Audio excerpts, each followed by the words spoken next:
nos abençoado, nos agraciado grandemente com essas ministrações aqui do coração da Bíblia, né?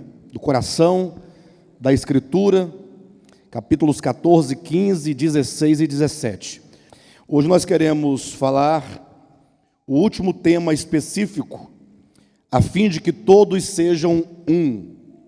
Para tanto, eu quero repetir a leitura com vocês, aqui baseado em João capítulo 14, versículo 20 e capítulo 17, versículo 21.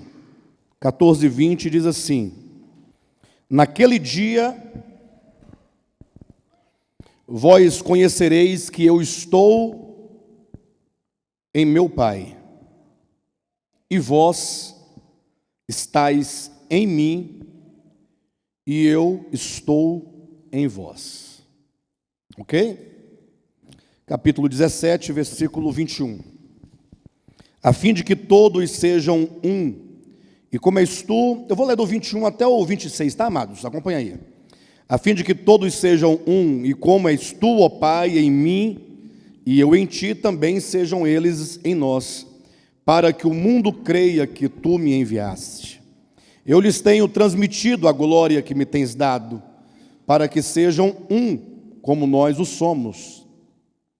Eu neles e tu em mim, a fim de que sejam aperfeiçoados na unidade, para que o mundo conheça que tu me enviaste e os amaste como também amaste a mim. Pai, a minha vontade é que onde eu estou, estejam também comigo os que me deste, para que vejam a minha glória que me conferiste, porque me amaste antes da fundação do mundo. Pai justo, o mundo não te conheceu, eu, porém, te conheci, e também estes compreenderam que tu me enviaste. Eu lhes fiz conhecer o teu nome e ainda o farei conhecer, a fim de que o amor com que me amaste esteja neles e eu neles esteja. Amém? Queridos, estamos no final da nossa conferência, hoje é o último dia, e hoje então nós queremos falar de um aspecto extremamente importante, porque ele diz respeito à nossa vida de igreja, à nossa vida prática de igreja. Nós já entendemos a queda do homem, já entendemos todo o caminho pelo qual percorreu o homem na sua queda, na sua ilusão, na prodigalização, né, como ele chegou a uma condição de miséria. Entendemos ontem o caminho que nos faz retornar ao Pai, não tem outro caminho. Não é meramente um caminho de uma fé objetiva, uma fé teológica. Não é simplesmente a pessoa declarar: não, eu creio que Jesus é o Senhor e amém, e tudo está feito.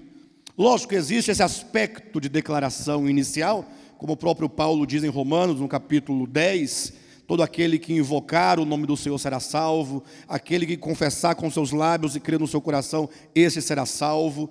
Mas é sempre certo que a Escritura nos coloca claramente que o ato de crer é um ato orgânico do coração e da alma, que envolve todas as nossas faculdades. Não há um crer simplesmente pela tradição, pelo costume. Não é um crer simplesmente como alguém que acredita numa história do passado, mas que essa história não influencia a sua vida. Quando nós olhamos, por exemplo, para a experiência dos cristãos no primeiro século, leia Atos dos Apóstolos, lá está o registro histórico da experiência dos irmãos. O que nós vemos? Nós vemos uma igreja pujante, uma igreja viva, uma igreja que, a despeito dos problemas que ela tinha, toda igreja tem problema, mas era uma igreja muito orgânica. Nós vemos como que os crentes daquela época, eles viviam em comunidade. E embora se fala muito em comunidade nos dias de hoje, a partir da década de 90, muito se falou sobre comunidade, surgiram as primeiras comunidades, se fala muito em comunidade. A palavra comunidade não é um mero jargão, uma mera palavra, ela tem um significado. A palavra comunidade vem do termo comum. Ora, para existir então uma comunidade, é preciso que todos que participam da comunidade tenham tudo em comum. Por isso que a Escritura vai dizer em Atos dos Apóstolos que eles tinham tudo em comum, de sorte que eles vendiam as suas propriedades e eles depositavam os respectivos valores aos pés dos apóstolos, que tratavam agora de administrar aqueles recursos para que todos pudessem ter uma vida em comum. É dito que eles viviam juntos diariamente, partindo o pão de casa em casa, e todos se preocupavam com todos, e eles tinham de fato era um só coração e uma só alma. Diz a Escritura que da comunidade dos que creram, eram um só o coração e uma só alma. Eu reconheço que essa experiência dos irmãos, ela pode se repetir hoje com algumas diferenças, porque nós nos organizamos socialmente diferente deles. É impossível que hoje ocorra, talvez, do modo exato como aconteceu em Atos, no sentido de todos venderem suas propriedades e dar à igreja para que ela administre e vivermos diariamente juntos, comendo e bebendo. Ou aconteceu em Jerusalém que um dia os recursos acabaram e veio uma grande fome sobre Jerusalém, de sorte que o apóstolo Paulo teve que sair arrecadando ofertas em várias cidades e igrejas gentílicas para alimentar o povo de Jerusalém. Mas eles fizeram em verdade isso. Eles acreditavam que eles tinham uma fé tão viva, tão orgânica, uma fé tão imperativa, que eles pensavam que Jesus Cristo haveria de voltar na sua segunda vinda, ainda no tempo deles. Então eles pensavam, não, vamos nos entregar espírito, alma e corpo completamente, que Jesus vai voltar. Então pode vender as propriedades que não vai dar nada. Jesus não voltou e deu tudo, né? Aí não deu certo. Mas eles fizeram com um coração verdadeiro, sincero, com muita verdade. E nós sabemos que nós podemos viver sim, e é o nosso alvo, uma vida de comunidade. Mas nós, sabendo que precisamos viver uma vida de comunidade, de igreja, nós temos profunda dificuldade de praticar isso. Isso porque nós ainda não fomos ganhos plenamente pelo Evangelho. Talvez não entendemos ainda o Evangelho. E depois que nós falamos, nos 2 primeiros dias dessa conferência, acerca do sair do filho da casa do pai e do seu retorno à casa do pai, e nós estamos dentro desse processo, precisamos agora aprender que esse retorno não visa simplesmente ao meu retorno. E aqui nós tocamos no ponto crucial da experiência cristã e de igreja, sobretudo nesses últimos dias, em que a igreja, enquanto organismo, tem sido relativizada. Hoje em dia as pessoas, elas agem de toda maneira em relação à igreja. Primeiro, eles acham que a igreja é obrigada a proporcionar a tudo o que essa pessoa quer e supostamente precisa, sem que essa pessoa também proporcione ao corpo de Cristo, numa relação de doação, aquilo que a igreja precisa. Infelizmente as pessoas, elas têm a igreja hoje como um teatro, um lugar de entretenimento, em que elas vão para se divertir ou para receber algo, nunca vão para doar algo. Eu não falo simplesmente de doar uma oferta em dinheiro, eu me refiro à doação de si mesmo.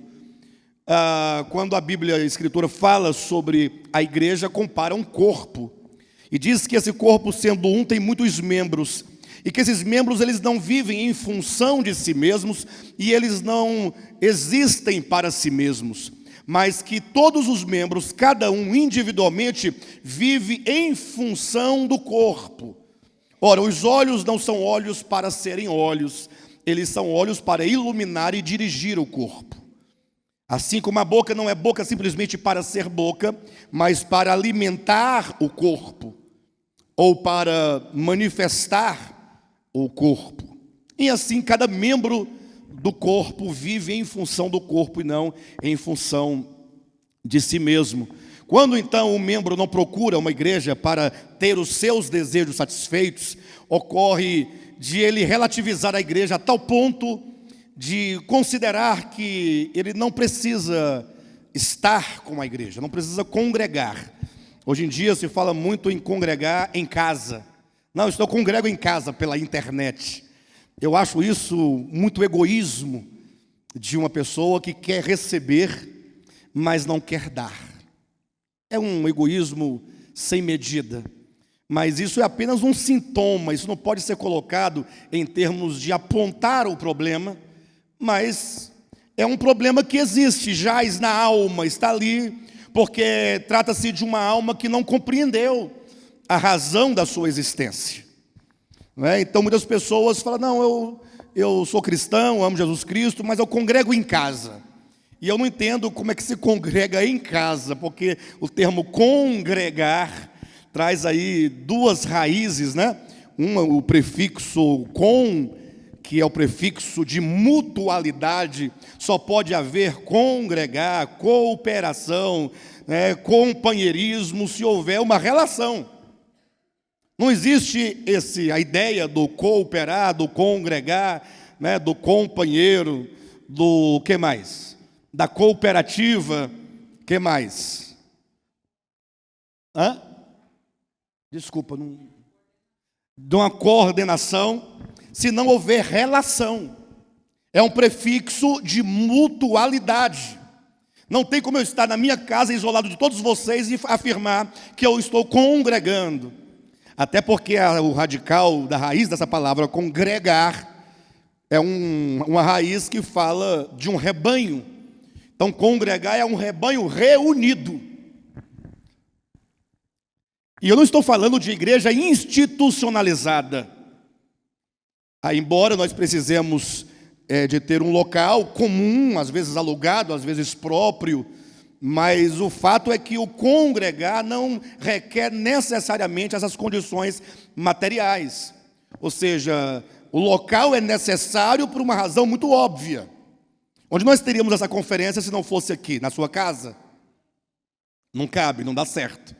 Não, nós vamos pegar o prédio público lá da prefeitura emprestado. Bem, mas vai ter que ter um lugar. Aí você vai depender de agenda, você vai depender de uma série de coisas. Então, para facilitar tudo isso, nós temos um local.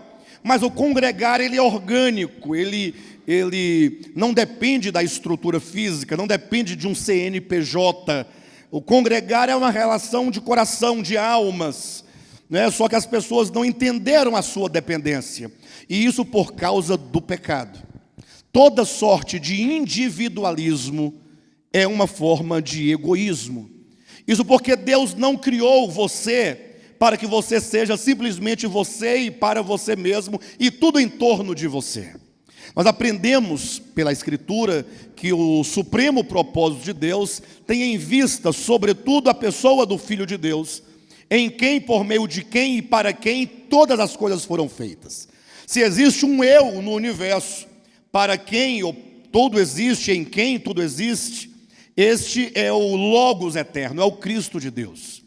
Agora, a nossa participação nesse processo é de um envolvimento com essa obra divina na pessoa de Cristo, de sorte que, como diz o texto sagrado, a fim de que todos sejam um. Ou seja, tenha em vista a unidade do universo, de todos os seres criados, tenha em vista a reconciliação em Cristo de todas as pessoas individualmente falando. Eu falei que o problema de toda forma de individualismo é uma forma de egoísmo e que isso é o produto do pecado no coração. É porque quando Deus criou todas as coisas, no princípio, Deus não criou simplesmente seres independentes. Basta você olhar para Gênesis capítulo 2. Deus criou o homem, Adão, e logo ele diz, não é bom que o homem esteja só.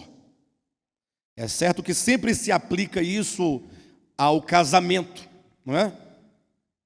E posteriormente sempre se aplicou à relação de Cristo e da igreja. Mas imagine você que Deus está dizendo, o homem não pode estar só. Far-lhe-ei uma auxiliadora que lhe seja idônea. E Deus então providencia uma auxiliadora para o homem, uma mulher que sai da sua própria essência, da sua própria substância. O homem é acometido de um profundo sono, Deus tira dos seus ossos, da sua carne, e lhe faz uma companheira, que é osso de seus ossos e carne da sua carne. E então, ao se levantar, Deus ordena agora, macho e fêmea, Adão, chamado Adão, e diz: crescei e multiplicai. Então, o homem, pela sua própria natureza, pela obra de criação, é um ser coletivo. O homem é um ser coletivo. Então, pela própria natureza do homem, como Deus o criou, o homem ele deve viver em comunidade, não em aglomerados. Você vai, por exemplo, a uma região em que há muitas casas, inclusive umas sobre as outras, muito próximo, geralmente nos lugares menos favorecidos, as casas são mais reunidas. O fato de eles estarem muito próximos uns dos outros não implica necessariamente que eles são uma comunidade no sentido próprio da palavra de tudo ser comum. O fato de nós nos reunirmos todos aqui dentro, agora mesmo fomos tomar café na panificadora aqui ao lado, muito boa por sinal, a panificadora, bom atendimento, não é? Ocorreu de nós estarmos numa mesa muito juntinhos ali, 4 casais ou 5, muito próximos uns dos outros. Não, é porque é a fim de que todos sejam um. Mas o fato de estarmos muito próximos uns dos outros fisicamente, não significa que nós estamos próximos no coração. E é muito provável que nós, estando muito próximos, estejamos na mesma proporção, de maneira oposta, estejamos separados, vivendo uma vida particular, uma vida própria, individual, egoísta, para nós mesmos, sem nos atentar para o outro. Mas como pode ser o homem criado para ser um ser coletivo, viver em comunidade, viver em comunhão? E vejam que Deus colocou este homem criado no Éden, e esse Éden ele implica necessariamente uma esfera de comunhão, uma esfera de relacionamento, uma esfera de harmonia, certo? E não somente do homem para com o próprio homem, no caso macho e fêmea, mas do homem também em relação a Deus. É dito que Deus falava com eles na viração do dia. Viração quer dizer numa brisa que entrava no Éden e os refrigerava e os tocava, e eles tinham essa relação. Portanto, homem e homem, homens e Deus, num jardim, em plena harmonia. Um coração em harmonia com o coração de Deus. O coração do homem em harmonia com o coração da mulher. Há uma vontade, um desejo, um pensamento, um sentimento, tudo em harmonia uns com os outros e também com Deus. Quando então entrou o problema do pecado, e a Bíblia vai usar claramente a figura da serpente, lá em Gênesis capítulo 3, para falar como que o diabo foi quem tentou a mulher e tentou o homem no jardim. E a critério, a palavra diabo, ela tem na sua raiz um sentido muito interessante. Diabo tem a raiz de die, que quer dizer rompimento, separação. Aquilo que gera um hiato, um abismo, aquilo que desagrega, aquilo que gera inimizade. Diabo, eu sei, a Bíblia fala sobre um ser chamado diabo, seria o primeiro dentre todas as criaturas, que influenciou outras criaturas a se rebelarem contra Deus, e eu não estou aqui discutindo esses méritos, mas de sorte que diabo, esse arquétipo do mal, ele quer dizer esse espírito e essa ilusão e esse idealismo pervertido de querer se separar e de querer se isolar primeiramente de Deus. Ou seja, eu não quero viver na casa do Pai. Casa do Pai é uma unidade, é uma família, há harmonia, há uma relação, um relacionamento, e eu, portanto, quero viver para mim mesmo, para os meus propósitos. Daí nasce o ego, esse ego, raiz de egoísmo, que é esse sentimento, que é essa consciência caída, pervertida, ignorante, obscurecida, entenebrecida, que acredita em si mesmo como sendo o centro e a razão de todas as coisas. Daí seguem toda sorte de problemas nos nossos relacionamentos. De maneira então que, eu falei inclusive ontem de ontem também toquei um pouco no assunto, a questão da teologização da verdade, sempre citando como exemplo a Trindade divina, não é? E de fato a Bíblia fala sobre o Pai, o Filho e o Espírito Santo, ao mesmo tempo em que afirma que Deus é um só, não há outro Deus, só há um único Deus.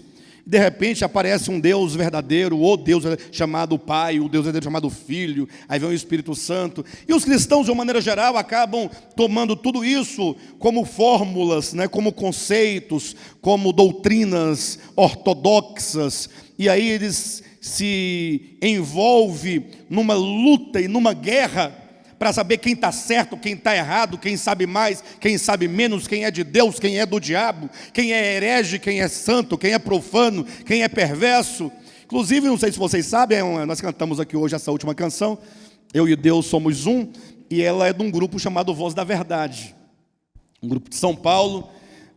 E esse grupo, eles têm essa veia teológica de discutir os méritos da trindade ou não trindade, de modo que eles são de uma corrente chamada corrente modalista, né? Eles acham que Deus é único em essência e pessoa, não há três, Pai, Filho e Espírito Santo, porém que ele se manifesta de tempo em tempo e a cada manifestação ele se apresenta com um nome.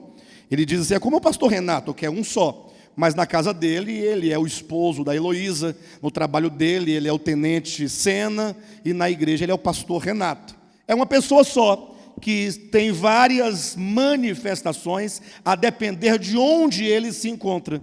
O tenente Sena não é o mesmo que pastor Renato. Não é o mesmo, é porque ora está na igreja, enquanto o pastor ora está como tenente lá no quartel. Ou não sei como é que fala, mas essa seria a ideia. Aí as igrejas evangélicas, em geral, ouvindo isso, falam, não, esse povo é herege. Então vamos ver o seguinte, vamos proibir todas as igrejas possíveis de cantar as músicas do Voz da Verdade. Então vocês imaginem que eles discutindo a verdade de Deus, que é o próprio Deus, eles estão criando um muro entre eles.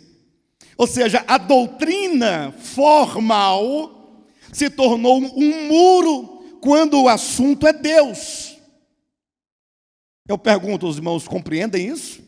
Como é que é possível alguém discutir quem tem a verdade, criando um muro de separação entre pessoas que acreditam no mesmo Deus? Alguém pode perguntar, pastor, mas e aí, como é que é? Eles estão certos ou estão errados?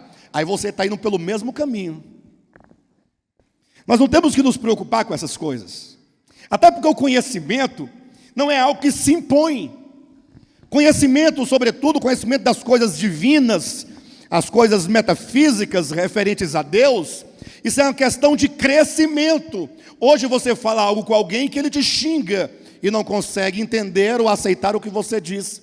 Daqui a 15 anos você se encontra com ele e fala, rapaz, sabe aquela questão que você me colocou aquele dia? Hoje entra em mim como uma luva, encaixa como uma luva.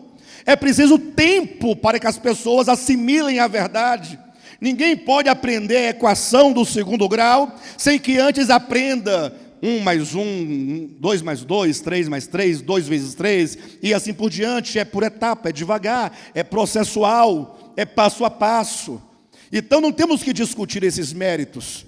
E qual é a garantia que você tem, que o conhecimento que você tem hoje é o conhecimento correto da coisa? Então o que nós devemos fazer é amar a Deus e servi-lo na medida que temos recebido, sem querer impor ao outro a nossa medida e sem querermos viver além da medida que temos recebido de Deus. Seja você mesmo no sentido de servir a Deus com toda sinceridade naquilo que você recebeu. Seja fiel a Deus em toda a sua compreensão. E Deus, Ele sabe olhar para você e Ele sabe compreender que você não pode servi-lo além daquilo que você compreende. E Deus também não contempla o homem no exato momento em que ele se encontra. Deus contempla o homem na medida que o homem será finalmente. Deus sempre nos olha como seres terminados. Terminados no sentido até ao ponto em que Ele nos proporcionará isso. Não que sejamos plenamente plenos eternamente. Estamos sempre em crescimento, mas Deus já nos vê crescidos. Isso porque Deus não está no tempo, não está preso ao tempo. Então, enquanto os homens estão tomando o tema da Trindade para discutir os méritos, os conceitos, e criando essas divisões, essas barreiras, a Trindade divina, quando é apresentada na Escritura, não tem o objetivo de gerar essas discussões teológicas. Antes tem o objetivo de dizer, olha, você é criado à imagem de Deus e, portanto, sendo você criado à imagem de Deus, você deve compreender minimamente o que é Deus, a imagem de Deus e a natureza de Deus, para que você se conheça. Se você não conhecer a Deus, não poderá conhecer a você mesmo. Aí a Escritura traz o único Deus, de maneira paradoxal, numa relação. Porque se Deus é Deus e Deus é único e não há outro Deus além dele, imagine só como era na eternidade antes de Deus criar todas as coisas. Seria apenas Deus. Mas Ele é Deus, é único, sim. Mas de maneira interessante, a Escritura coloca Deus enquanto Pai, Filho e Espírito Santo, para nos mostrar a relação. Deus é um ser relacional. Mas pastor, o Espírito Santo é Deus? É. E o Pai é Deus? É o mesmo? É, mas paradoxalmente o único se coloca em relação com o outro, sendo Ele mesmo. Aí você olha para a relação do Deus triuno. Gente, que maravilha! Não existe coisa mais santa, mais linda e mais bela do que Deus numa relação de amor e obediência. O Filho, sendo Deus, sendo Ele, como João coloca no seu Evangelho, o Deus unigênito, portanto Deus único, sendo Ele a causa de todas as coisas, sendo Ele o princípio da criação do mundo, no sentido de que o princípio vital, o princípio organizador, o princípio gerador de toda a criação é o próprio Filho. Ele é o princípio de toda a criação de Deus, Apocalipse capítulo 3, versículo 14. Sendo Ele a base na qual tudo é criado, sendo Ele a substância que a tudo vivifica, sendo Ele o alvo da existência de qualquer coisa, sendo Ele o herdeiro de todas as coisas, como diz Colossenses capítulo 3, versículo 11, sendo Ele o tudo em todos, como diz o Apocalipse, sendo Ele o alfa e o ômega, o princípio e o fim, sendo Ele o todo, Ele enche todas as coisas, sendo Ele o centro e a circunferência, Ele simplesmente, sendo tudo isso, de fato e de verdade, porque Ele se coloca a serviço do Pai. O Antigo Testamento apresenta o Filho, profeticamente falando, como o servo de Iavé. Como pode ser?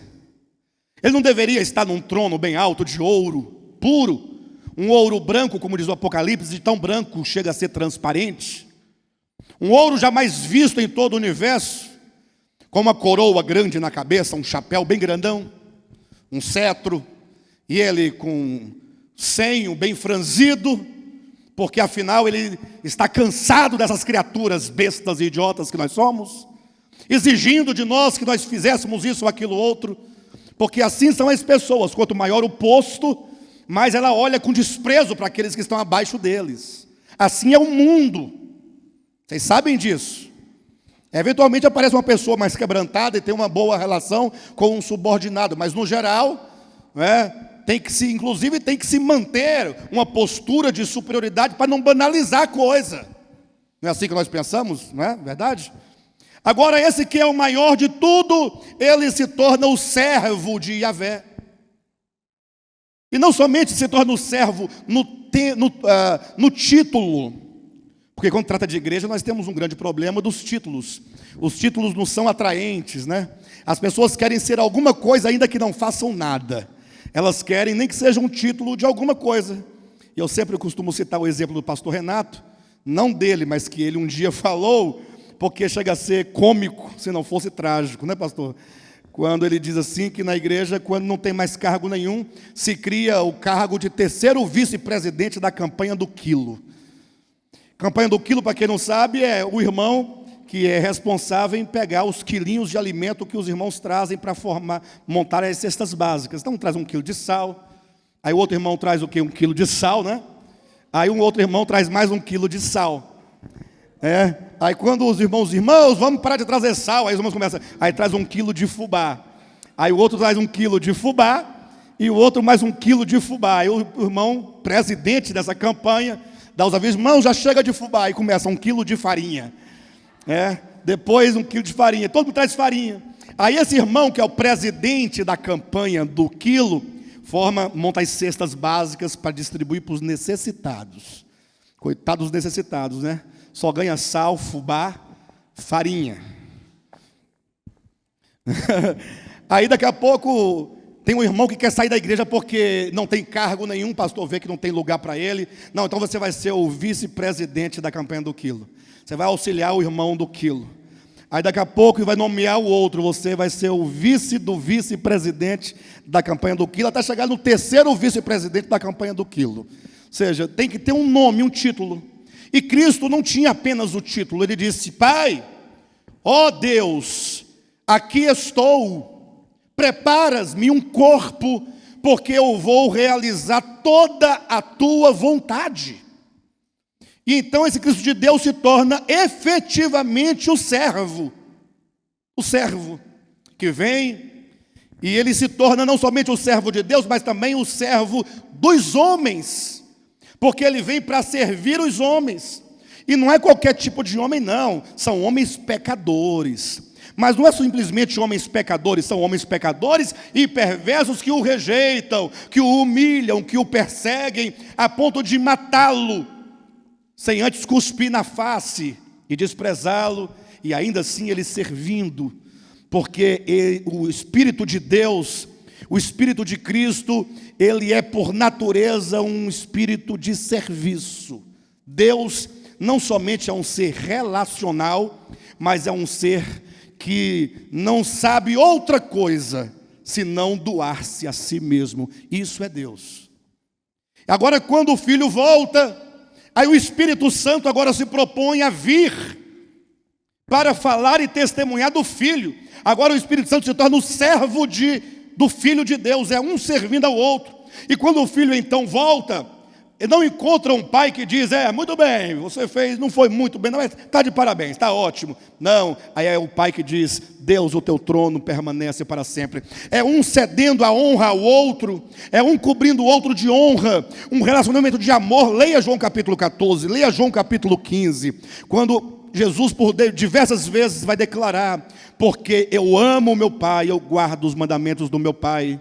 E como o Pai me ama, Ele também vos amará. É um relacionamento Pai, Filho, Espírito Santo, numa relação de amor, de obediência, de serviço mútuo, sem nunca buscar cada um o seu próprio interesse.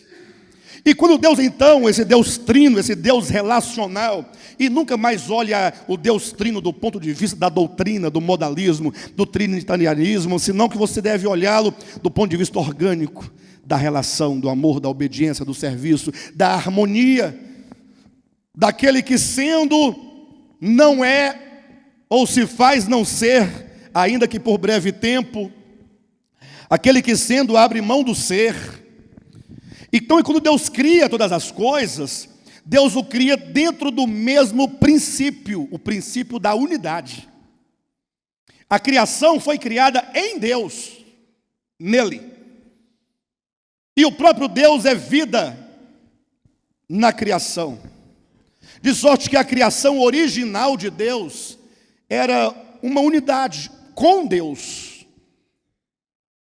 Era uma coisa harmônica, era uma coisa bela, tudo era muito justo.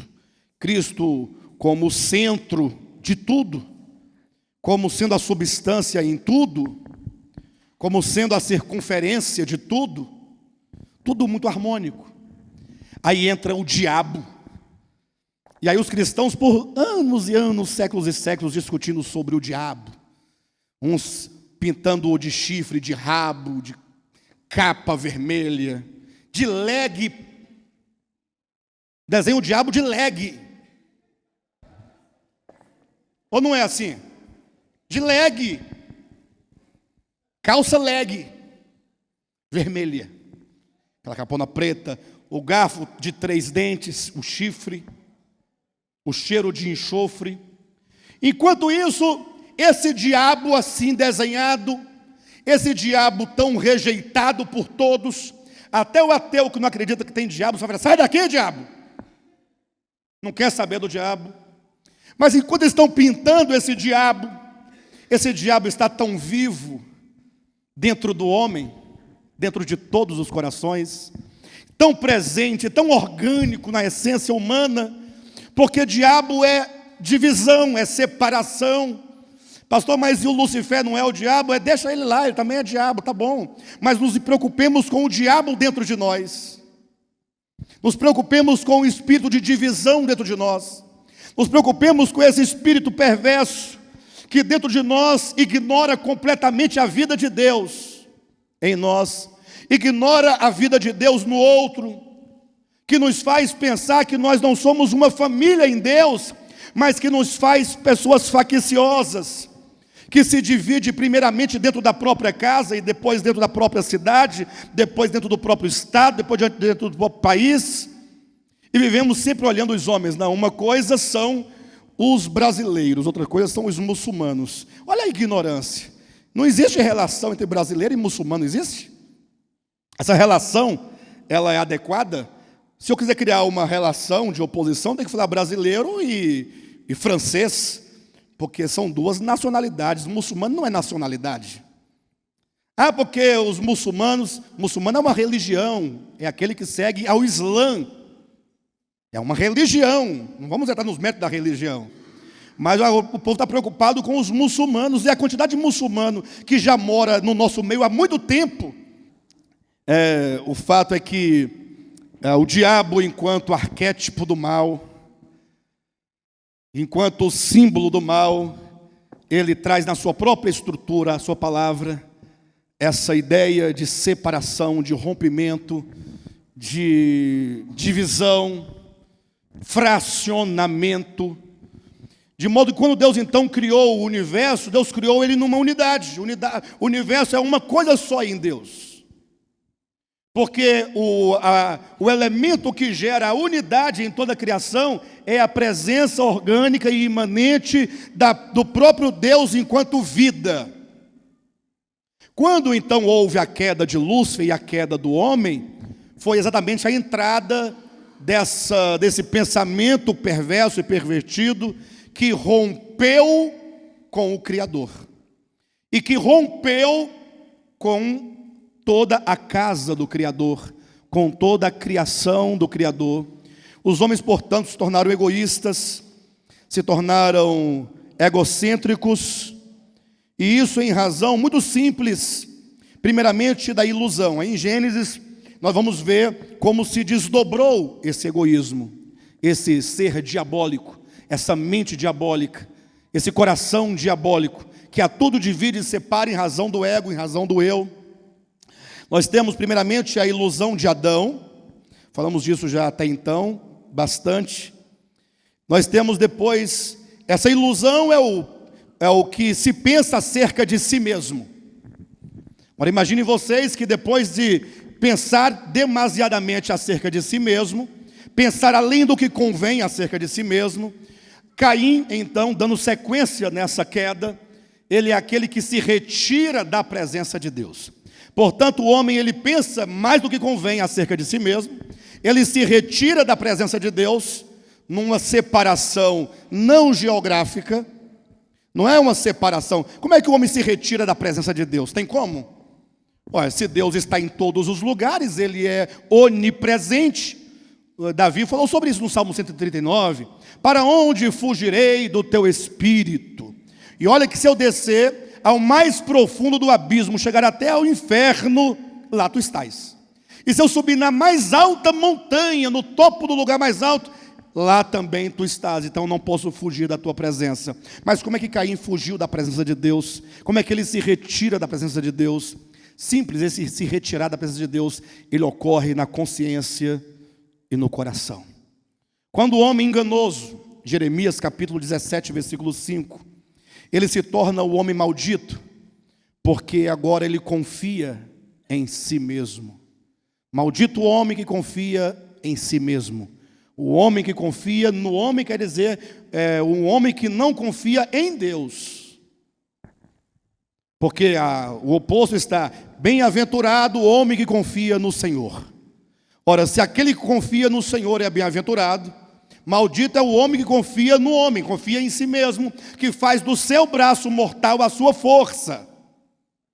E agora então este homem maldito, sem Deus, ele se torna, como diz o texto lá de Jeremias 17, versículos 5, 6 e 7, como um arbusto solitário no deserto, habitando numa terra seca e inóspita e salgada, um arbusto seco e que não encontra satisfação, não encontra água, e quando vem a estação frutífera, ele não percebe, porque ele não consegue reconhecer os dias bons. É o homem, agora, que na sua consciência e no seu coração, ele se dispôs a ser o que ele é em si mesmo, e ele pôs-se a existir para si mesmo, em si mesmo.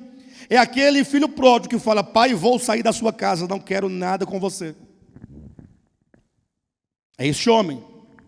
É o exemplo de Caim, que se retira no coração e na consciência. E o resultado desse distanciamento, qual que é? Quando o homem se distancia, se separa de Deus no coração e na consciência, o próximo passo é ele se distanciar do seu próximo. Razão porque lá em Gênesis nós temos a ilusão em Adão, temos o retirar-se da presença de Deus em Caim. Em seguida vamos encontrar o caso de Caim e o caso de Lameque. Caim cometeu violência e assassinato contra seu irmão, e Lameque também matou um homem, porque este homem o pisou. Aí ele vai e mata.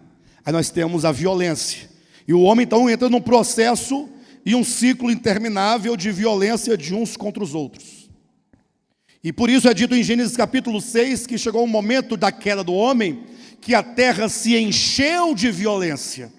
O que foi o dilúvio, senão o resultado de uma condição da própria natureza, que já não suportava tanta violência sobre a terra. A terra estava tão cheia de violência, os homens se matando uns aos outros, que o dilúvio foi um mal necessário. A própria criação, ela respondeu a tamanha violência com um cataclisma jamais visto na história humana. Depois do dilúvio, então, saem aquelas 8 criaturas da arca, e ali Noé, sua mulher, seus 3 filhos, suas 3 noras, 8 pessoas, começam a povoar novamente a terra, e então os homens criam, depois da ilusão, depois do afastar-se da presença de Deus, depois das violências, agora o homem quer criar um mecanismo de paz, o próprio homem. Só que o mecanismo de paz se torna o maior mecanismo de todas as guerras e das piores guerras do mundo. O homem chega ao capítulo 10 de Gênesis e cria para si a religião. O que é a Torre de Babel, senão o germe, senão a semente de toda religião. Toda e qualquer religião. Pastor, mas eu pensava que religião fosse uma coisa boa. Parece ser boa, parece. Mas a religião, ela sempre vai te colocar para odiar aquele que não faz parte da sua religião. Pastor, eu não odeio ninguém. A sua religião sempre vai colocar você para julgar as pessoas que não fazem parte da sua religião e para condená-la, porque ela não faz parte da sua religião. A sua religião sempre te fará melhor do que os outros, sempre te fará mais orgulhoso que os outros. Você sempre vai se sentir melhor que os outros, porque você e a sua religião é a única verdadeira do mundo, porque o seu Deus é o único verdadeiro, todos os outros são falsos. E assim as religiões, elas lutam e brigam entre si, construindo muros e mais muros entre os homens, e eu não consigo ver o Deus que é o Deus da unidade de todas as coisas, a favor de muros. E aí a igreja e as diversas linhas dentro da igreja vão se associando a diversos partidos políticos, a diversos ativismos de ordem política, de idealizações, e aí eles lutam e brigam entre si. Aí daqui a pouco está a igreja lutando contra os que são da bancada gay, brigando, gritando. E aí se você falar alguma coisa, você não pode ser contra, porque a igreja está preservando os valores. Eu pergunto, que valor? O valor não está no grito, não está na doutrina, o valor está no ser. Seja sal, seja luz. E se o sal não influenciar, e se a luz não dissipar trevas, nada mais resolve. Jesus nunca nos mandou gritar nas praças, e nem nos tribunais, e nem nas câmaras, e nem em nenhum lugar. Gritar doutrina, defender doutrina, brigar por ela, defendê-la. Não, seja luz do mundo, seja sal da terra. E o sal, ele vai entrando em cada lugar e vai trazendo preservação, impedindo a corrupção. E a luz também vai dissipando toda treva e vai iluminando. Mas não, nós queremos brigar e defender a nossa bandeira. E isso é uma manifestação do espírito diabólico do diabo em todos nós. De sorte então, que depois de tudo isso, nós vemos um mundo completamente dilacerado e esfacelado. Vocês conseguem ver alguma coisa de unidade no mundo? O mundo tudo dividido, tudo separado. Cada um buscando o seu próprio interesse. Do ponto de vista das religiões, não existe consenso.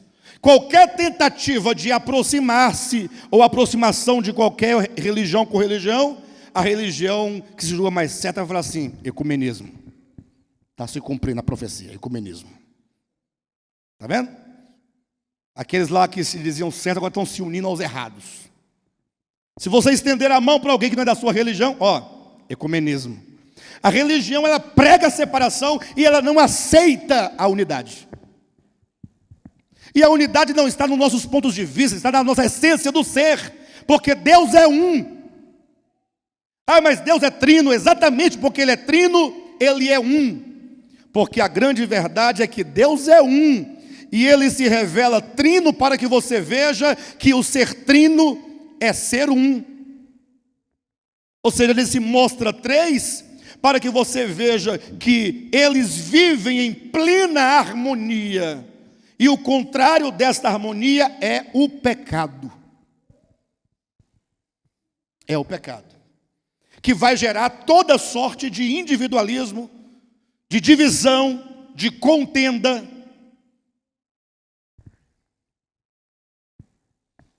Então, imagine só que se entre as religiões ocorre tudo isso. Agora, imagine dentro de uma única religião. Quero falar sobre o cristianismo.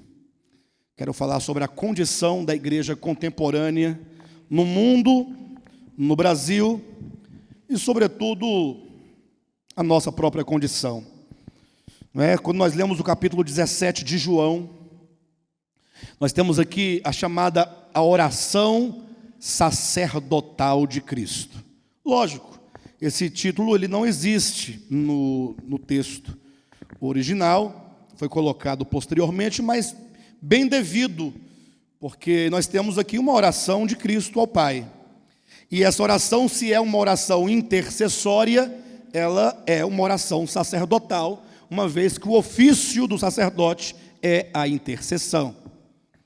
Não é? E é de Cristo, é de Jesus, porque foi Jesus quem fez esta oração intercessória. E nessa oração, Jesus vai orar visando algumas coisas. Primeiro, ele diz: Pai, glorifica o teu Filho. O Filho precisa ser glorificado, ou seja, manifestado. A palavra glorificar quer dizer ser manifestado, ser mostrado, ser conhecido. Se fala muito em glorificação, e muitas vezes as pessoas falam, glorificação é entrar num ambiente de luz, de muita luz, ou então uma luz brilhar no seu rosto, ficar com o rosto brilhando, a glória de Deus.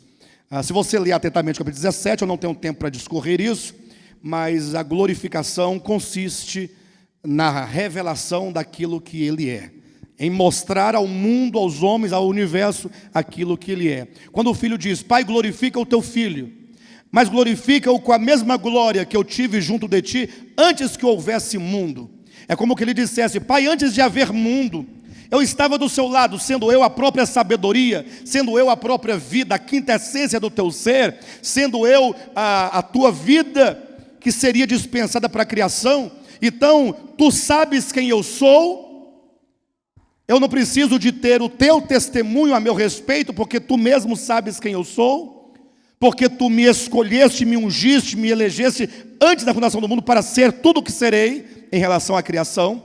O Filho de Deus é o eleito do Pai, é o herdeiro do Pai, é o primogênito do Pai. E agora então, Ele fala: mas o problema é que o mundo não me conhece, o universo, ou que os homens não me conhecem. Então, Pai, glorifica-me junto de Ti com aquela glória. Mostra aos homens, mostra ao mundo quem eu sou. E como é que o Pai faria isso? E por que faria isso? Ora, porque o Logos, o Cristo de Deus, Ele se ocultou na humanidade. E enquanto oculto e habitando na humanidade de Jesus, homem, Ele viveu como um anônimo. E a despeito de todos os prodígios que Ele havia feito, até então era apenas um homem Jesus. Agora, a morte, a ressurreição e a ascensão do Filho mostraria ao mundo quem Ele era. Aí Ele diz: Pai, é chegada a hora, glorifica Teu Filho, do modo como eu glorifiquei a Ti. Ou seja, o Filho glorificou o Pai na terra. Como? Dando aos homens o conhecer a Ti. Quando o Filho viveu uma vida justa, santa, piedosa, harmônica, Ele revelava, Ele mostrava aos homens quem é Deus, porque o Filho é a exata expressão do Pai. Então Ele está orando pela sua própria glorificação, para que Ele fosse revelado. Mas em seguida Ele começa a orar e a interceder pelos apóstolos que ali estavam imediatamente, dizendo: Pai, eu quero que você olhe isso aí.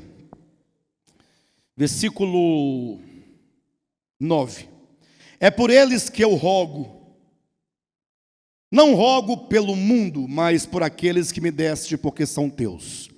Jesus começa a orar e a rogar pelos apóstolos. Irmão, daqui a pouco verão que aqui é uma referência aos apóstolos que estavam ali imediatamente. Ora, todas as coisas são minhas, todas as minhas coisas são tuas e as tuas coisas são minhas, e neles eu sou glorificado. Já não estou no mundo, mas eles continuam no mundo, ao passo que eu vou para junto de Ti. Ele diz: Pai Santo, guarda-os em Teu nome que me deste, para que eles sejam um, assim como nós. Qual é a oração de Jesus pelos apóstolos? Estou perguntando para os irmãos. Qual a oração de Cristo pelos apóstolos? Já não estou no mundo, versículo 11, mas eles continuam no mundo, ao passo que eu vou para junto de Ti. Pai Santo, guarda-os no Teu nome, que me deste, para que eles sejam um. Como? Como nós, eu e tu, Pai e Filho, como nós o somos. Olha a oração de Jesus Cristo pela igreja. Para que eles sejam um, a nossa semelhança, eu e tu. Olha que interessante. Eu pergunto, o Pai e o Filho são um.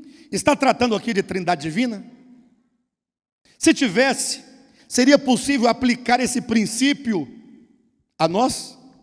Tem como nós sermos um só em essência, e ao mesmo tempo três, e eu estar dentro de você, e você dentro de mim, e quando alguém tocar você, terá me tocado? É possível essa situação?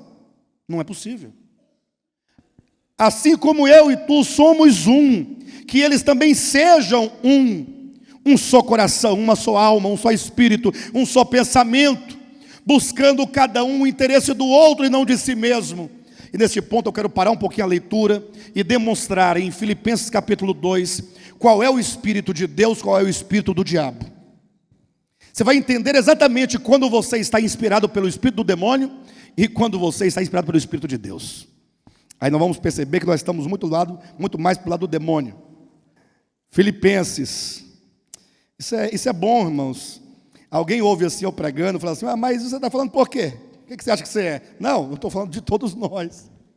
Apenas demonstrando a nossa situação e a nossa necessidade de arrependimento. Olha que coisa interessante. Capítulo 2 de Filipenses, olha na sua Bíblia, leia, por favor, acompanhe. Se há, pois, alguma exortação em Cristo, alguma consolação de amor, alguma comunhão do Espírito, se há entranhados afetos e misericórdias, completai a minha alegria, de modo que penseis a mesma coisa. Vamos lá, as características primeiras. Se há, pois, alguma exortação em Cristo, alguma consolação de amor, alguma comunhão do Espírito, se há entranhados afetos e misericórdias. Vamos tomar isso aqui. Comunhão do Espírito e entranhados afetos. Olhem para mim agora todos. Como é que é seu nome, varão, por gentileza? Fábio Júnior? O Fábio Júnior está conosco. E o seu nome? Vanessa. Seu nome? Leidiana. E eu poderia perguntar aqui cada nome de vocês: Janaína, Vinícius, Gilson, Márcio, a esposa do Márcio, me esqueci o nome, Alan, Vânia, e assim sucessivamente.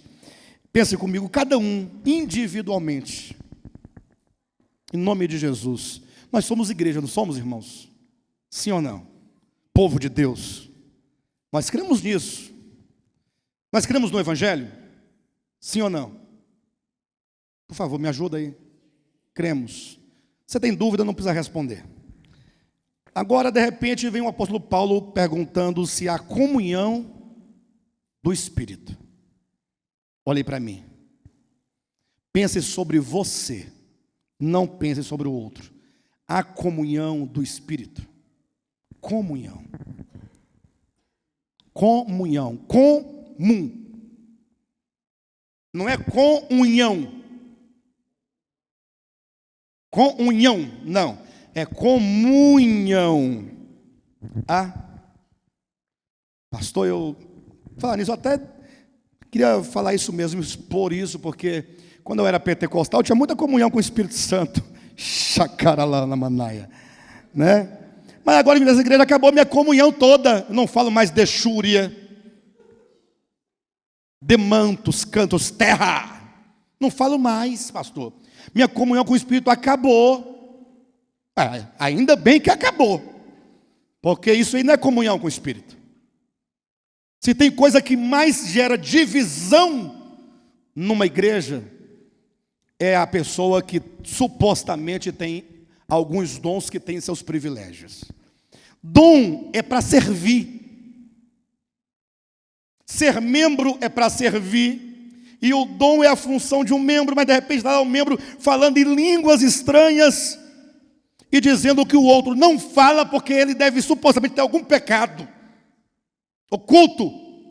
Já eu falo não, porque eu tenho uma vida santificada, eu pago o preço, eu subo ao monte, eu subirei acima das estrelas de Deus, eu exaltarei o meu trono.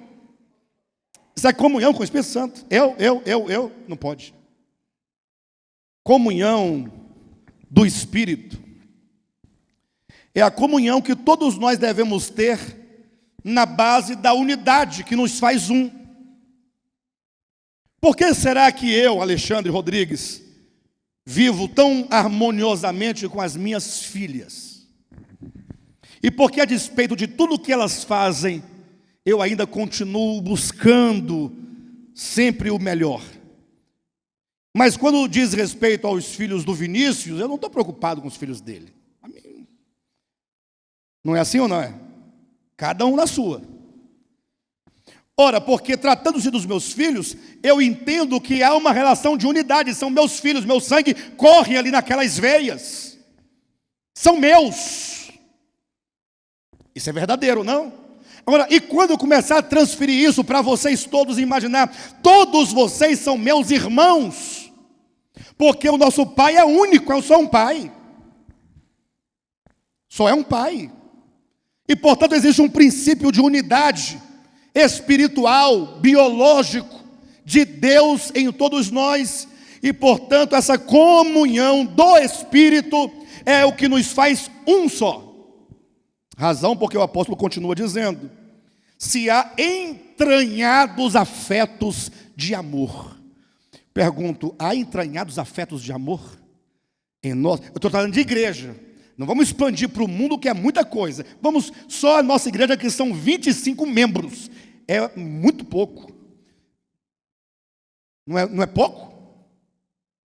Ou seja, eu quero dizer muito pouco no sentido de que quanto menos pessoas, mais fácil de resolver nossos problemas. Maior o número de pessoas, mais problemas acontecem. Não é isso ou não? Mas será que no nosso número pequeno de pessoas, nós estamos com entranhados afetos?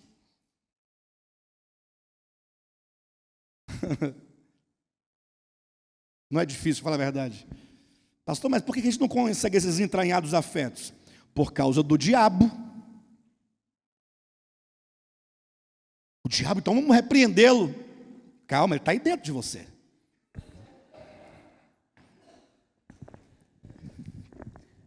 Diabo é esse espírito de individualismo. Pastor, mas aqui não diz isso. Olha, lê o versículo 2. Completai a minha alegria, de modo que penseis todos a mesma coisa.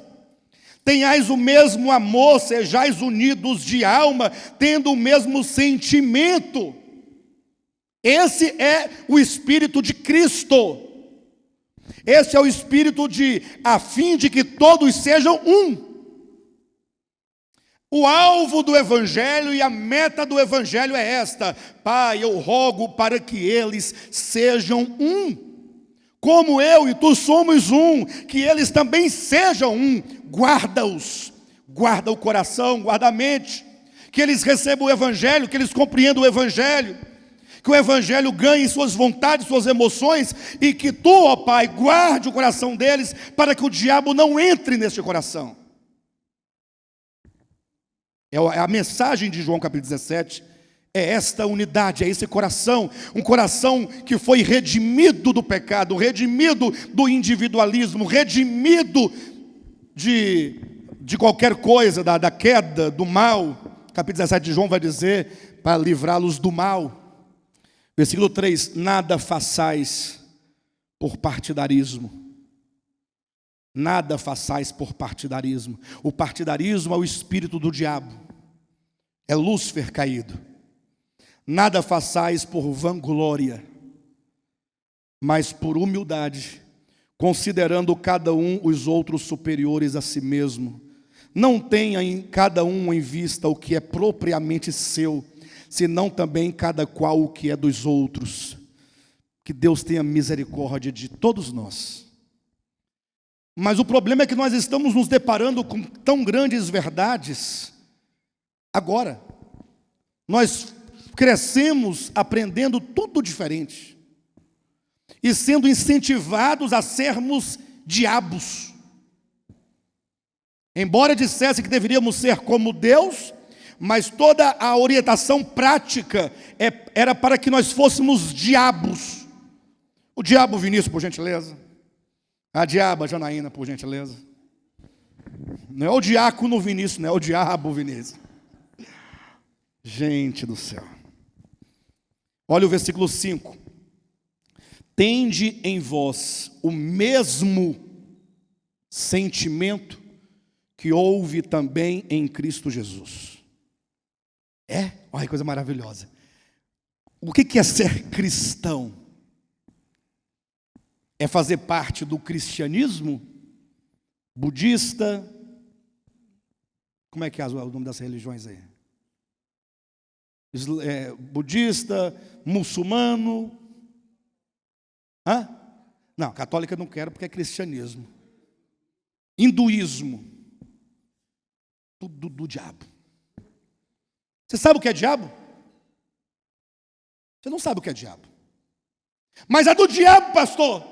Não crê no Evangelho. Você também não sabe o que é o Evangelho. Evangelho para você é a sua igreja. São suas práticas. É a sua ortodoxia. Que já matou muita gente ao longo da história. Porque ao longo da Idade Média, milhares de cristãos foram mortos. Por causa de quê?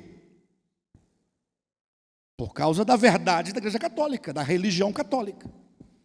Veio a Reforma Protestante, os protestantes começaram a matar também.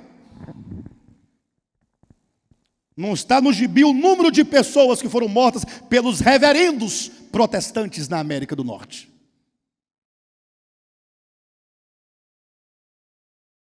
Aí os ignorantes veem falar isso na internet e falam que eu estou inventando essa história. Aí eu respondo para eles, eu não. O senhor não lê, não faz nada e que eu vou ficar explicando? Não, se vira. Se acha que eu estou mentindo, vai pesquisar, vai ler. A história dirá. Aí quando os homens pararam de matar o corpo humano, porque vieram as leis, vieram os direitos humanos, veio o constitucionalismo para proteger a vida e o direito. Aí os homens começaram a matar as almas por meio de uma doutrina perversa. O diabo é esse espírito aqui, ó. Quando Jesus disse, vós sois filhos do diabo, ele não quer dizer que o diabo macho tem uma diaba fêmea, e o diabo macho com a diaba fêmea foram lá e fizeram as coisas e nasceu você. Não é isso que ele está dizendo. Ele quer dizer que você é inspirado e movido pela mesma natureza e princípio diabólico dele. Que você é do time dele, do partido dele. E você é tanto quanto ele na sua consciência, na sua mente e no seu coração. Mas Cristo tende em vós o mesmo sentimento que houve também em Cristo Jesus. Ser cristão não é ter uma religião.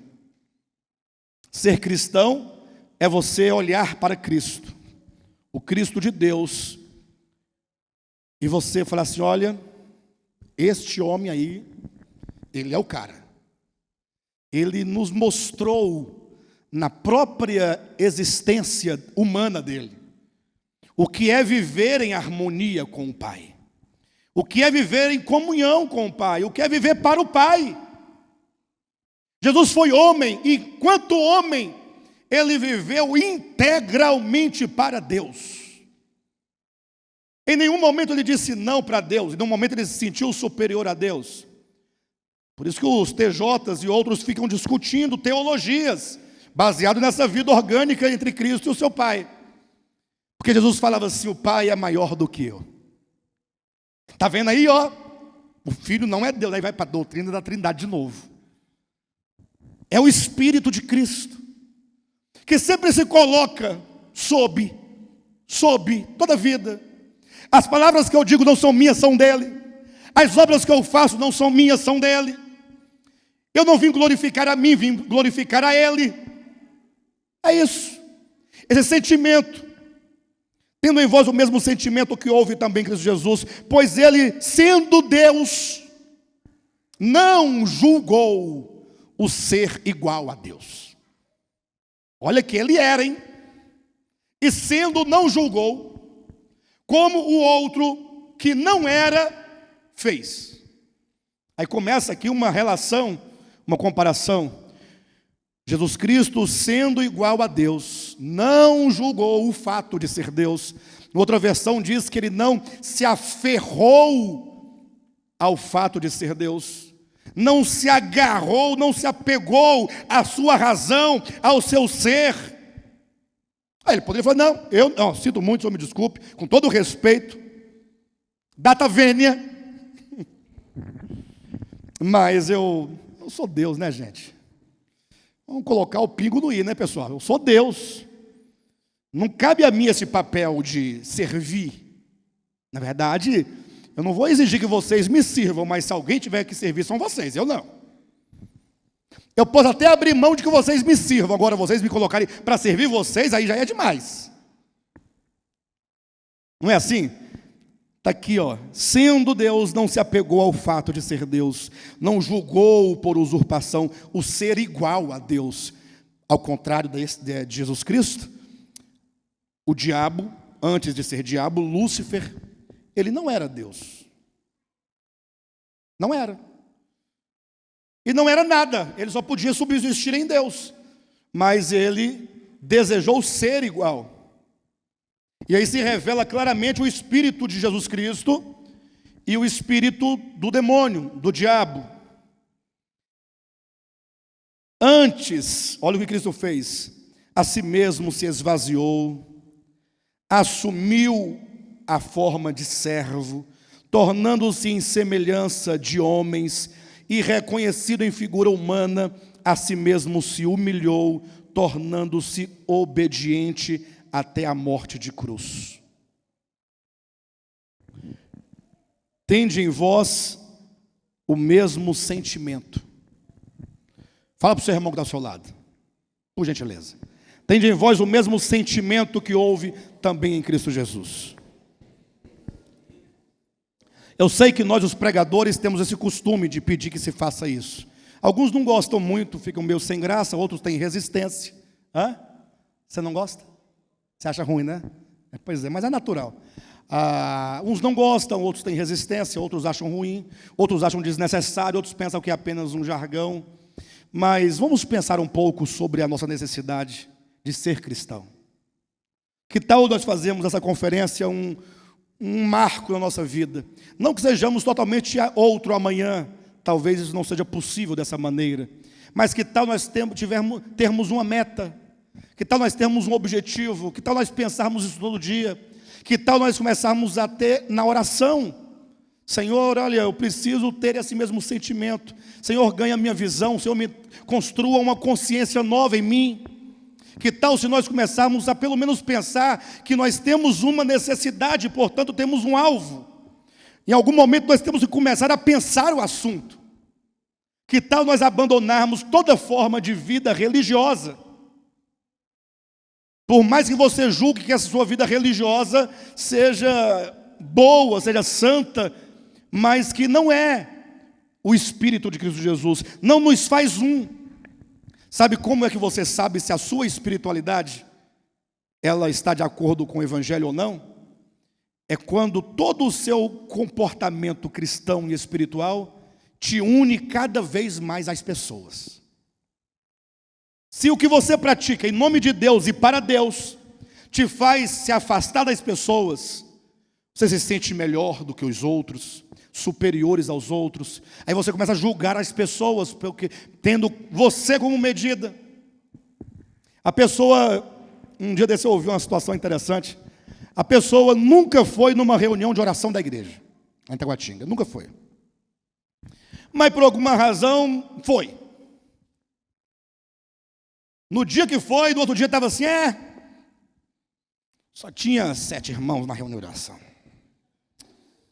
Ah, Jesus, esses irmãos não entendem a necessidade. Nunca foi. Aí um dia foi. Aí esse único dia que foi, lhe deu o direito de falar dos que não vão.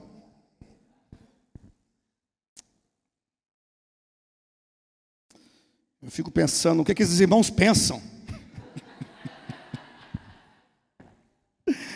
Ai, Jesus. O que eu digo para essa pessoa é: não vá mais à reunião de oração. Ela está te fazendo mal. Não vá, não, pai, não. Para de ir na reunião de oração, pelo amor de Deus. A reunião de oração está te fazendo mal.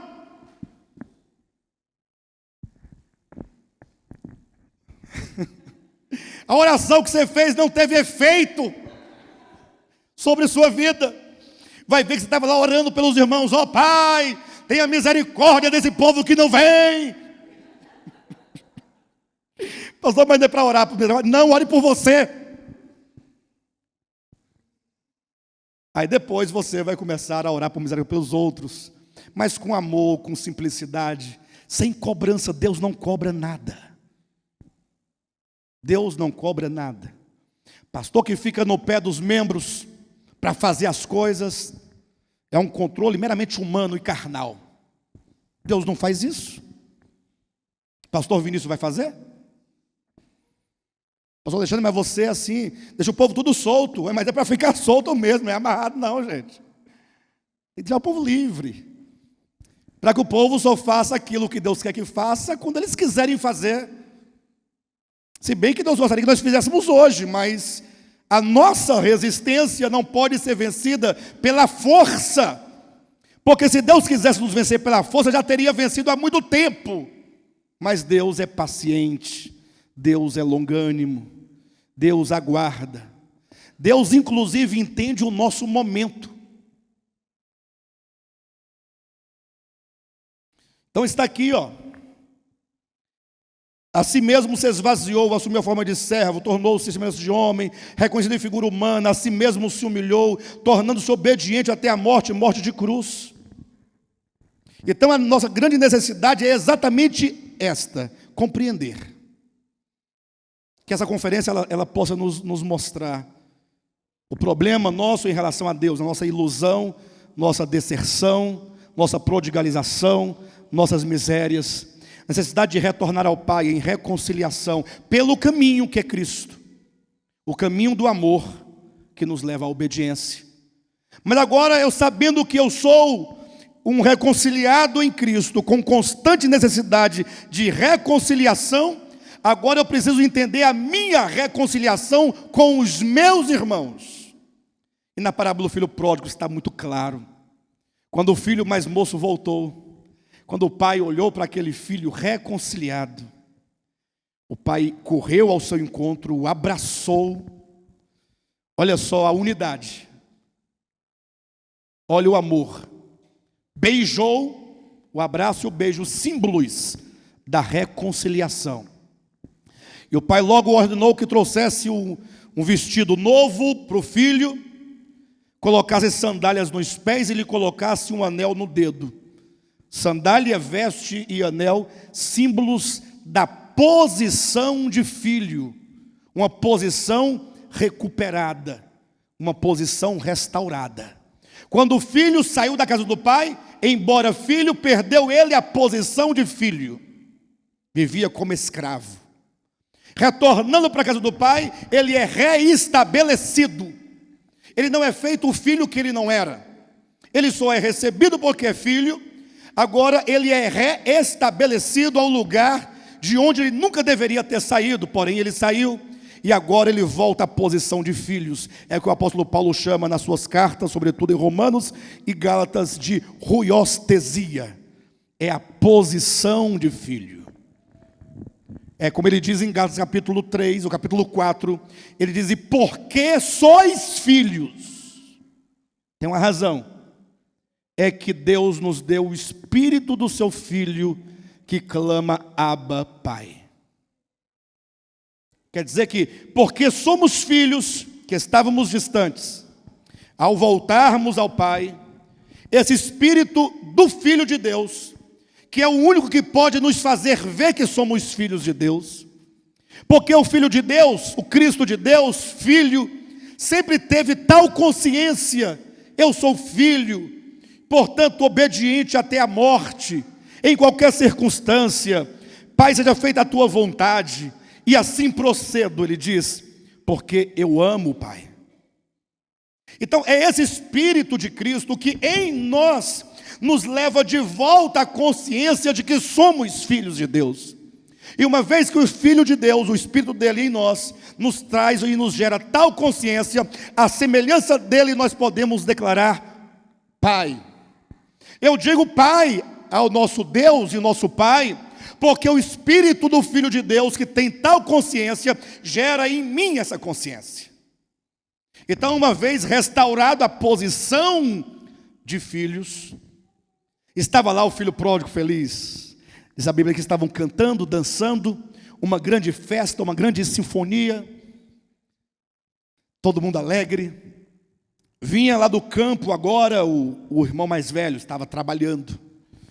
Trabalhar dá um problema muito grande. Quem trabalha gosta dos seus direitos. Eu trabalhei.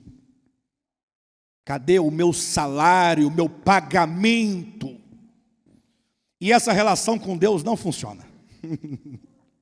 Paulo já disse lá em Romanos capítulo 4, aquele que trabalha não recebe salário como favor, mas como dívida. Então esse negócio de trabalhar para Deus é bobagem. Deus não quer que você trabalhe para Ele, em nenhuma hipótese. Ele quer apenas que você se harmonize com o Espírito do seu Filho e viva essa harmonia, essa vida, essa comunhão. E esse é o serviço a Deus. Não tem outro serviço.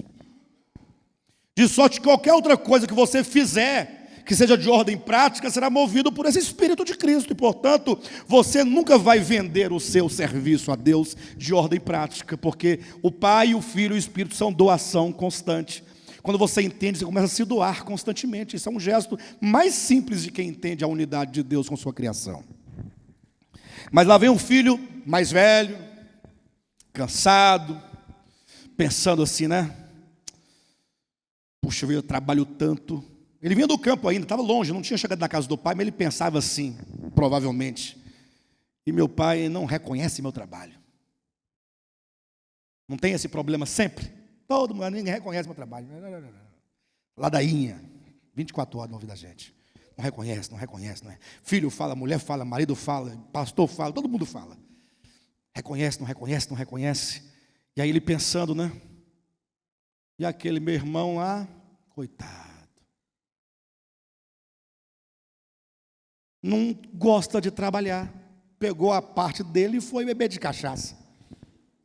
Com a Marília Mendonça e a turma toda. Bruno e Marrone, Leandro e Leonardo, lá do Cabaré.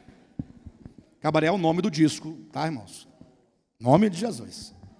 Nome do trabalho lá dos irmãos Leonardo e Eduardo Costa.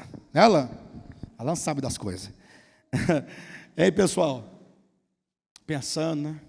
Quando ele chega em casa, ele ouve barulho de muitas pessoas, ele ouve som de música, e ele pensa, mas que dia é hoje, afinal? Plena segunda-feira. Segunda-feira, meu pai está dando uma festa, tem sentido isso? Ele procurou aqui na sua memória, não era aniversário de ninguém, não tinha nada, não era Natal, não era Ano Novo, não tinha nada, não tinha nenhum baile marcado. Aí ele pergunta, vem cá, que festa é essa? Pergunta para um criado que estava passando, mais próximo. Você não está sabendo, não? Não, rapaz, você tem que ver a baita da festa que teu pai está dando. Não, brincadeira, verdade. Mas por quê? E aí ainda fala, rapaz, eu nunca vi uma festa dessa. Já vi festa boa, igual essa não. Mas o que foi? O que aconteceu? Rapaz, teu irmão voltou sem nenhum centavo no bolso, com a cara de pau, todo fedido, rasgado, cheirando a quê? A porco. Aí teu pai correu ao encontro dele, abraçou, beijou, colocou uma veste nova, melhor que aquela tua, véia. Colocou o anel dele no dedo do filho dele, sandália nova. E aí agora matou lá um novilho cevado, e a festa está comendo solta lá. Aí o filho mais velho se entristeceu. Pode? Por que ele se entristeceu? Tem uma coisa errada aí. Tem uma coisa errada. Não pode ser assim. Vocês aqui acham certo isso? O filho sai de casa, ofende o pai, mancha o nome da família, pega os bens, gasta, destrói tudo, gasta com prostituta, com pinga, com churrasco, com música sertaneja. Depois que não tem mais nada, volta com a cara limpa, sem um centavo no bolso. O pai vai beijar e abraçar. Tem lógica. E além disso, coloca o próprio anel de autoridade no dedo do filho e dá uma festa. Não tem sentido. Vocês aqui acham que tem sentido? Hã? Você quer ver uma coisa? O que os crentes falam? Jesus vai voltar e vai levar a mim, porque eu estou, como aquele filho mais velho, trabalhando na obra. Eu sou merecedor. Lógico, nós somos salvos pela graça, né? Mas, vamos raciocinar, pessoal. É pela graça, mas o nosso trabalho não conta? A nossa fidelidade não conta. O nosso serviço não conta. Agora, ele vai deixar aí para os demônios de gafanhoto todos aqueles filhos pródigos. Eles não vão. Viu, Vinícius? Só vai nós aqui. Afinal, nossa igreja é uma igreja santa. Existe esse pensamento? É comum ou é raro esse pensamento? Coisa mais comum que existe. O filho mais velho, ele não entende. Ele não entende. Eu sei que alguém dirá, pastor, mas eu entendo sim, o filho mais velho, o mais moço, ele pode voltar, ele reconciliou, ele voltou para Jesus, por isso que ele é recebido deste modo. Mas ele voltou e foi recebido deste modo, sem nenhum mérito, absolutamente. Pelo contrário, ele tinha todos os motivos para ser rejeitado. O problema é que esse filho mais velho, ele criou uma religiosidade, uma ideia acerca de si mesmo, um conceito acerca do outro, que fez um muro grande, construiu entre os dois. E portanto ele chega na casa do pai e ele fala assim: muito bem, meu pai, me admira o senhor, eu aqui trabalhando duro, arduamente, todos os dias, nunca faltei um dia de trabalho no campo, olha minhas mãos calejadas, ora plantando, ora arando, ora colhendo, honrando o nome da família, e o senhor nunca me deu um cabrito sequer, nunca me deu um cabrito. Mas este teu filho, não é o meu irmão não, é o teu filho. Olha o espírito maligno, que não reconhece no outro a paternidade divina e consequentemente a filiação divina e por fim a fraternidade divina. Esse teu filho veio, fez tudo o que fez e você faz uma festa. É quando o pai descobre que nem o filho que saiu e nem o filho que ficou, ambos não conheciam o pai. O que saiu de casa saiu porque achava que o pai era mau, tirano, perverso. O que ficou achava que o pai era tendencioso, partidarista, gostava mais de um do que dele, não reconhecia seus serviços.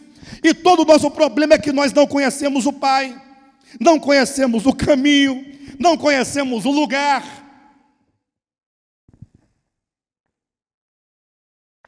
E aí o pai diz: meu filho, o teu irmão estava morto e reviveu, estava perdido e foi achado. Tu não te alegras com isso? Não era para todos se alegrarem? Então a nossa grande necessidade é de nós desenvolvermos uma visão clara acerca dos filhos de Deus, de todos os filhos de Deus. Quem são eles, pastor? São todos os crentes, os cristãos? Sim, todos os crentes católicos, batistas, presbiterianos, metodistas, assembleianos, até da comunidade das nações. Hein? Sabia que até vocês? Por incrível que pareça, até o JB Carvalho. Se ele ouvir essa mensagem, vai dizer: o que tem a ver eu com o quê, rapaz? Eu nem conheço esse cara. É porque, segundo ele próprio, a ovelha dele estaria aqui. Mas no caso, a ovelha é de Cristo, né? Mas é isso aí. Mas e fora do cristianismo? Também, todos. O muçulmano também que está vindo para o Brasil para explodir tudo? Ele também. Pastor, e se ele vier morar do lado da minha casa? Você tem várias oportunidades de evangelizá-lo, falar dessa verdade que você ouviu hoje. Ou você tem também a oportunidade de morrer por Jesus Cristo.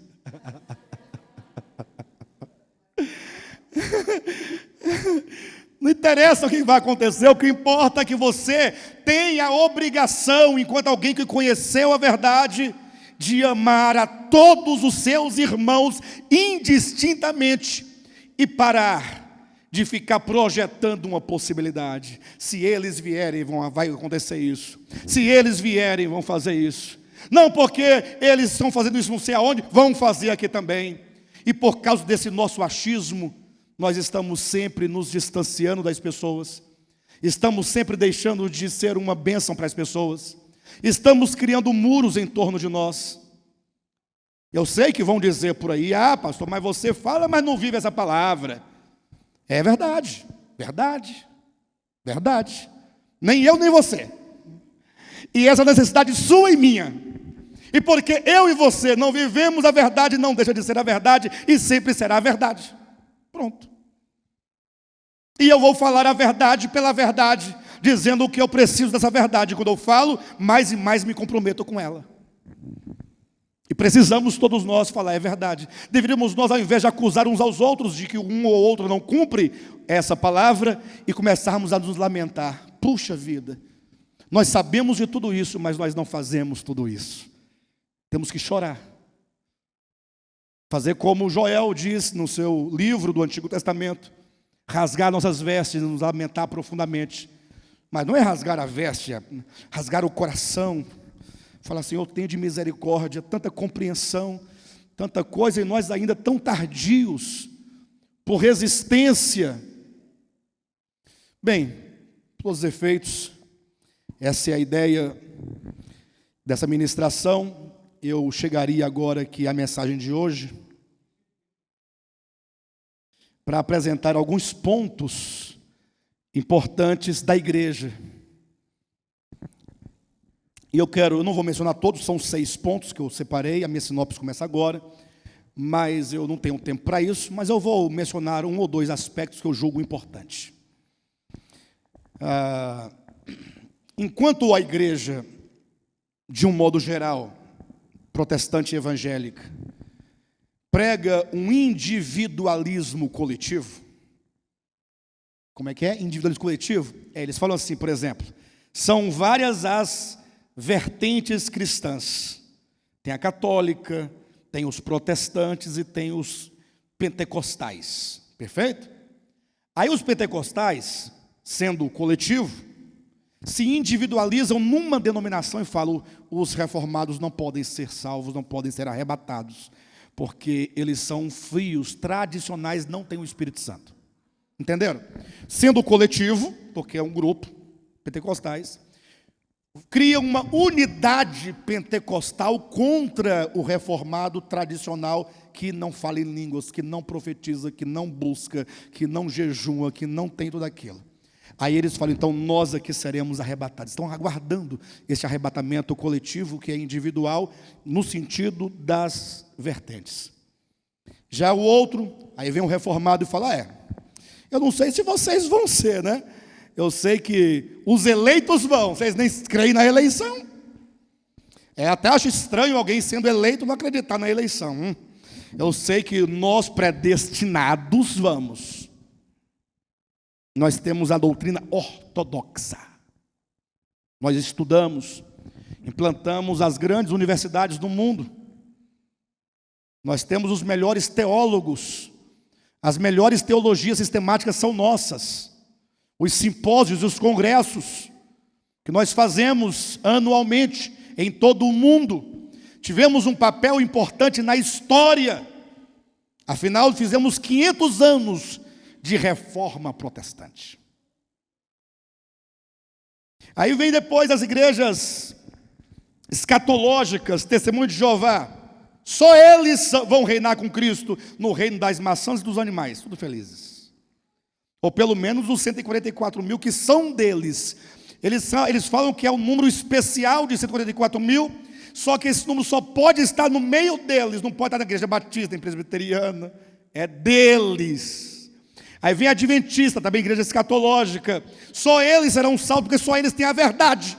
Só eles guardam o sábado e são abstêmicos de carne de porco. Igreja do Véu, CCB, só eles são salvos, porque só as mulheres deles sentam separadas dos homens, ó, e usam um véu na cabeça. Humildes. Cada um tem a sua onda, a sua loucura, né? Mas de repente vem nós aqui, e aí nós criamos um individualismo terrível. Aqui, ministério apostólico de volta à palavra. Um individualismo pior do que todos esses criados que eu acabei de citar. Vocês sabem qual é? Sabe o nome dele? É porque nós dizemos, todos são salvos, né? Todos são salvos. Mas aí entra o tal do crente vencedor. Os cristãos vencedores. A partir daí começa cada um querendo se tornar o vencedor. Se vocês não reinarem, problema de vocês. Eu sei que eu vou reinar.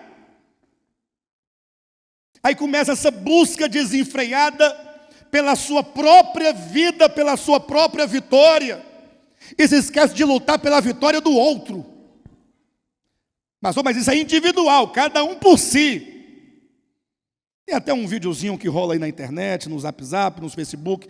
Não sei se foi inventado para trazer uma moral, se de fato aconteceu, também não sei. De alguém que chegou numa região muito pobre, tinha uns meninos, né? Muito pobres ali, e aí ele pegou e falou, eu vou colocar um prêmio ali em tal lugar à frente, e vocês vão correr, quem chegar primeiro pega o prêmio. Vocês já viram esse videozinho? Quem chegar primeiro pega o prêmio. Aí, imagine só a luta que acontece, né? Se fôssemos nós, né? A correria. Se um tropeçar e o outro cair, vem gente caindo por cima do outro, o mais esperto chega todo arranhado, mas peguei, ganhei de vocês tudo. Mas para surpresa da pessoa que fez essa brincadeira, quando ele falou já, os meninos todos pegaram nas mãos e saíram andando. Juntos, até o lugar. Ele ficou, mas o que está acontecendo? Vocês não vão correr? Ele falou, não precisamos correr, porque todos chegaremos juntos e vamos repartir o prêmio.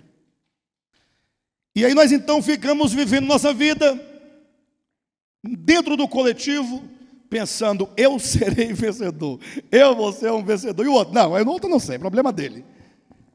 O individualismo perverso, nunca vamos vencer, nunca. Não haverá cristão vencedor por esse caminho, não há. Para nos tornarmos cristãos vencedores, nós temos que ter o mesmo sentimento de Cristo Jesus e, portanto, nos faremos servos de todos. E aí quando você faz servos de todos, você se preocupa com todos, você está com todos, você ora por todos, você não tem como se desvencilhar de todos, e portanto todos serão abençoados pela sua vida. O vencedor não é aquele que se separa de todos para poder chegar e ganhar o prêmio, mas é aquele que vive em função de todos, é aquele que é uma bênção para todos, é aquele que está sempre fluindo bênção para todos. Este é um cristão vencedor. Dentre os outros pontos, quero citar apenas mais um.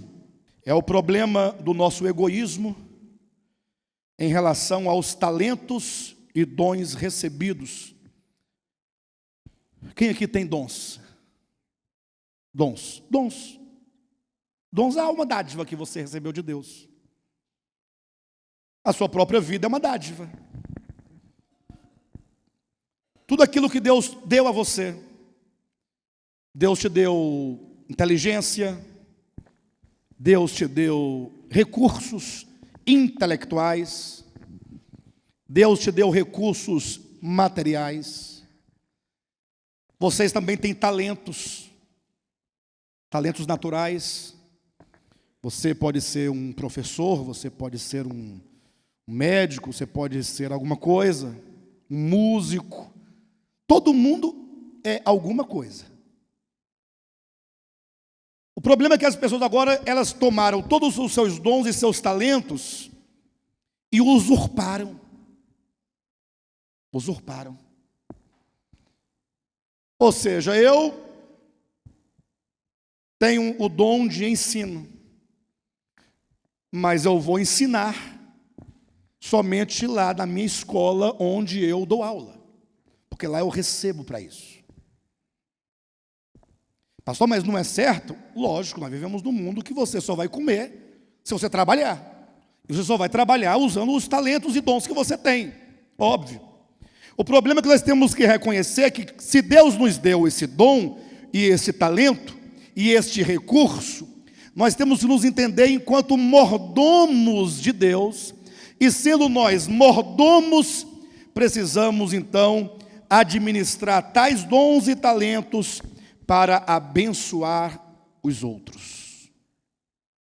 Então você sempre poderá usar o que você tem para abençoar a vida do outro. Por exemplo, eu não tenho como abençoar a vida de todos vocês com os meus recursos materiais. Perfeito? Mas eu posso abençoar vocês ministrando a palavra que Deus me deu como dom.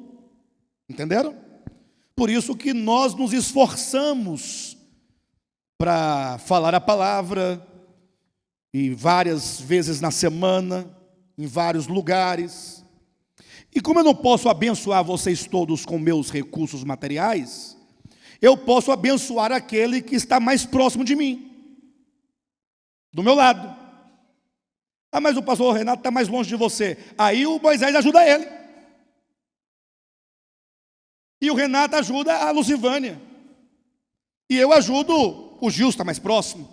Se todos se ajudarem mutuamente, pelo princípio da proximidade, todos estarão assistidos.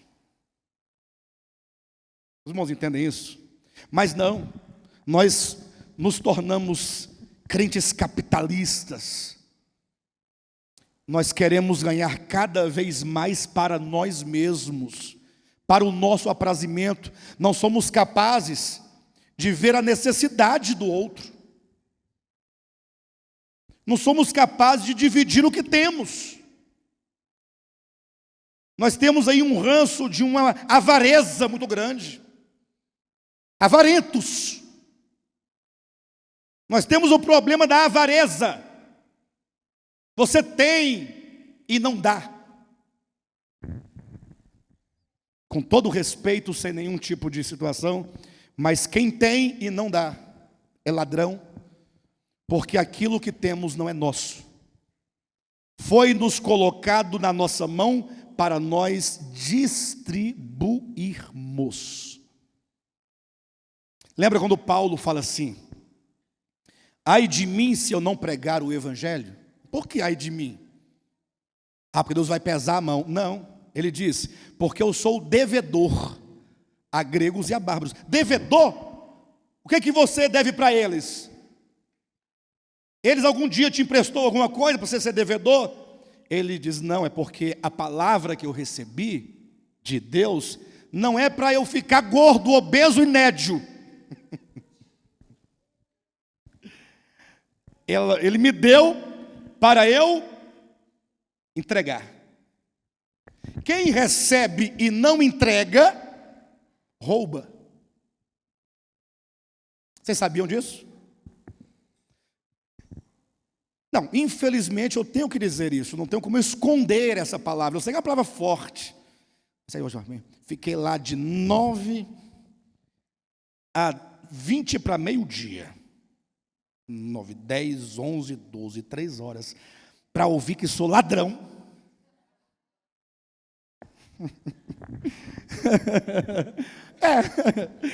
Se você só conseguiu guardar isso, foi. Mas o fato é, se eu falar assim, Renato, olha, eu vou te dar R$1.000 e você vai levar esse dinheiro para Goiânia e você vai distribuir entre os irmãos da igreja de Goiânia, certo? Aí ele pega o dinheiro, coloca no bolso e não distribui. Alexandre me deu. Ele está roubando? Sim ou não? Ué, óbvio, isso não aconteceu, é hipotético. Mas e quando Deus nos dá algo, seja dons, talentos e recursos e tudo mais, e fala, você é um mordomo, um administrador das coisas divinas, e você não distribui, você apenas come e toma para si, usurpa, você é o quê? Ladrão. É um ladrão mais disfarçado, mas é. Aí nós chamamos os políticos de ladrão. É uma outra categoria de ladrão. Mas é ladrão também, tudo é ladrão. Ladrão lá, ladrão cá, ladrão do outro lado. Queridos, de modo então que nós precisamos entender essa verdade. E eu encerro citando Efésios capítulo 1, versículo 9 e 10, dizendo que na dispensação da plenitude do tempo, todas as coisas dos céus e da terra hão de convergir em Cristo. Essa conversão ou convergência de tudo a Cristo, pense comigo, na dispensação da plenitude do tempo, todas as coisas hão de voltar, vão convergir, retornar a Cristo. Esse texto aponta para o tempo, conforme também está em Colossenses capítulo 1, versículo 20. Todas as coisas estarão reconciliadas com Deus. Quando nós estivermos completamente reconciliados com Deus. Quando Cristo, enquanto centro, tiver tudo atraído e devolvido a Ele, no sentido não de que é uma atração fatal por uma mera energia ou força, como a de um imã que traz, não é físico, mas quando todos os corações, todas as mentes, todas as almas, todos os espíritos, todas as consciências estiverem reconciliadas com o Pai, aí então se cumprirá em realidade a oração de Cristo, para que todos sejam um. E eu deixei de falar um aspecto importante, mas outra vez que eu vier que eu vou falar, vou só mencionar agora, é o papel agora da igreja reconciliada com Deus e com os irmãos, uns com os outros, o papel que essa igreja tem agora em relação ao mundo, porque Cristo, embora tenha dito na oração, não rogo pelo mundo, mas rogo por estes, a igreja, primeiro apóstolo, depois os que vieram a crer por intermédio da palavra dos apóstolos, eu também oro por eles, mas é dito que somente quando nós formos um, somente quando nós manifestarmos e evidenciarmos que fomos reconciliados com Deus e os homens, é que o mundo, ao ver tal reconciliação, não na doutrina, mas na experiência, na vida, aí então o mundo crerá que Jesus Cristo é o enviado do Pai. Ou seja, o mundo está aguardando que nós manifestemos aquilo que pregamos. E nós pregando para o mundo se converter, e o mundo não se converte, e não se converterá porque o mundo é mais esperto do que nós.